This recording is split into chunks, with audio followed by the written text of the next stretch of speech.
Let's move on. We want to talk about the women's semi-finals which are taking place this weekend. Aisling O'Reilly joins us. Aisling, good morning to you. How are you? Morning, lads. Good, thanks. So this is Meath Pride Week on OTB AM. It's Meath Pride Week every week when Tommy's around, but particularly since you were very bold last week making the prediction that Meath were going to reach the All-Ireland final. Now that the game is imminent, how do you feel about your prediction? Yeah, I know, I was very bold, but I think the good thing, I know I went on a little bit probably about Meath, but they're backing it up, so that's a good thing. I know Tommy, sometimes we're talking about Meath lads and they don't back it up, so at least the ladies are doing it, and I do think that they can do it this weekend. It would be a massive shock for a lot of people. It won't be a shock to me, but it'll be a massive shock maybe to ladies football. You know, they're playing with no fear.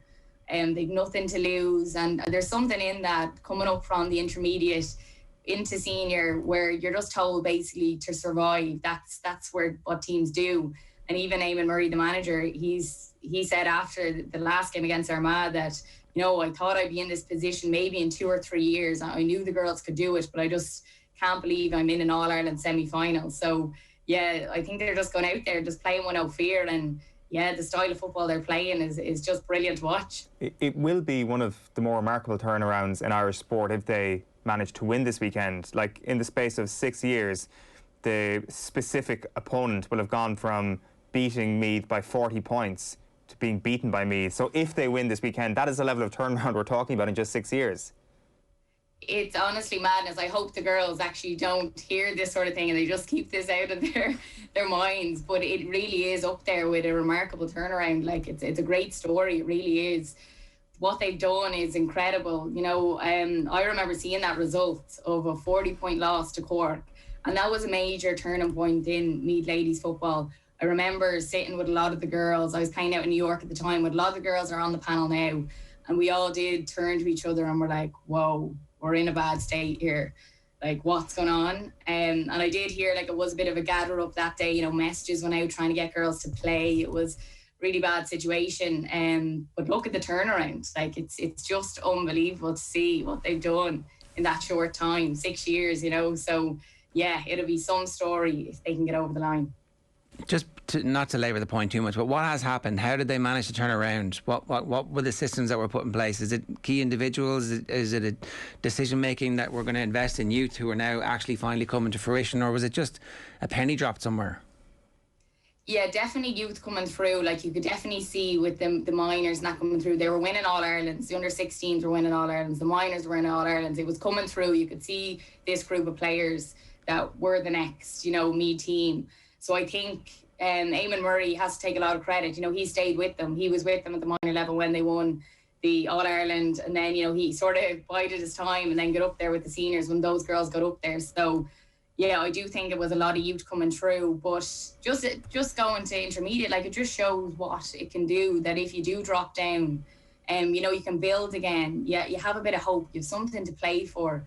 I think that says a lot, you know, going out knowing that you're going to get bet by Cork by 40 points, you know, no one's too motivated for that. So at least, you know, you knew going into the intermediate championship, look, girls, we have a chance to sort things out here. We can change it all up and we can take it one step at a time. And that's exactly what they've done. And obviously the coaching, you can see it, their style of play, their coaching has been absolutely brilliant. And then obviously they have the talent within the team then just to back it all up. Okay, why else are you confident about it? Apart from the surge and the confidence and the momentum that the Meath women's football team have, the other thing I think that's giving you a bit of confidence is that Cork are just a little bit off where we think they should be given the quality that's in the team.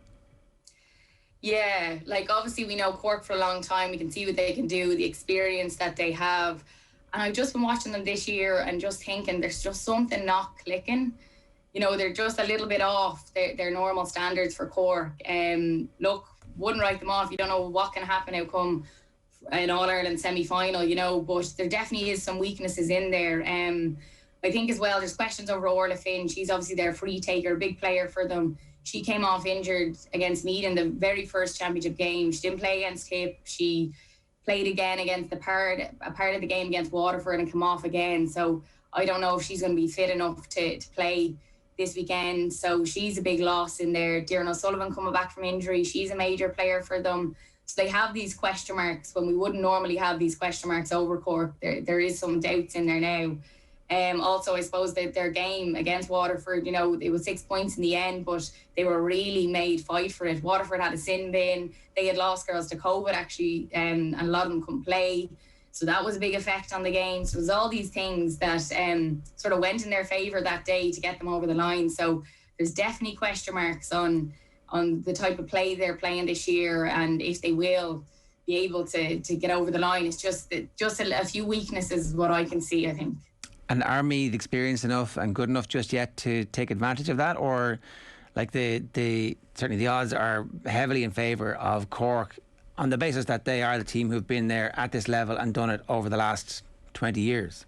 Mm-hmm. Yeah, definitely. And I think Meath love that. I think that they are just like on a high going in as underdogs. They're loving this, no pressure, just do what we can do our best. Like this is the attitude you get from them. Anything now is a bonus. Obviously, they want to go in and win an All-Ireland semi, but you really get that attitude of nothing to lose here. And I do think they have the experience. Like they played the league final in Croke Park against Kerry. That was a shock win, supposedly. I knew they could do it. Then the headlines against Armagh, shock win against Armagh. They're loving this. So I do think they have the experience because they played the All-Ireland final there as well. So watching them in Croke Park is becoming a norm, which I never thought I'd say. So yeah, I do think that they have it in their locker to have that experience too. Look, you can't write off Cork, you never could. But I just do think that Meath could do it this weekend. And none of those wins have necessarily been fluky or in some cases close. Like it was a 7-point win against Armagh. It was pretty comprehensive against Kerry as well. Well, they were certainly a far better team on the day. But like the 7-point win against Armagh is almost the most notable results in the entire championship so far. Yeah, that was the result that I said to myself, that if they do this, we know where they're at. We really know what type of Meath team we have in our hands here. And yeah, they were unbelievable. Like they were running rings. Like at one point, like only that Amy Mackin stood up, she got 1-6 in the end. She was scoring from outside the D constantly. And that's what they done. They pushed them out. They made them take their scores from far out. They blocked up that D. There was no getting through. Just Armagh were rattled. It was crazy to watch. They were making little mistakes. Hand passes were going wrong. And they just didn't do their homework, I don't think, Armagh. Like they didn't look into the system that Meath play, and they were sort of doing circles wondering what's going on here. Meath were running from every corner, and positions don't really matter on that Meath team, it seems. You could have the corner back up scoring a goal within a second, that they're all running. It's a big running game, and yeah, as you said, it was a massive win for them. Okay. The Cork WhatsApp group is aflame this morning, where they've clipped this, got the video going. Thanks very much. This is what... So, motivation. Yeah, well, certainly they will have done their homework anyway after you forewarned is forearmed. That's the Sunday game. On Saturday, it's Dublin against Mayo as part of this doubleheader. Where are the Dubs this year? Because, in their cycle, you would feel like they should be at their most expressive at this point. They have the confidence, they have the experience. But actually, so far this year, they've looked a little bit off as well themselves.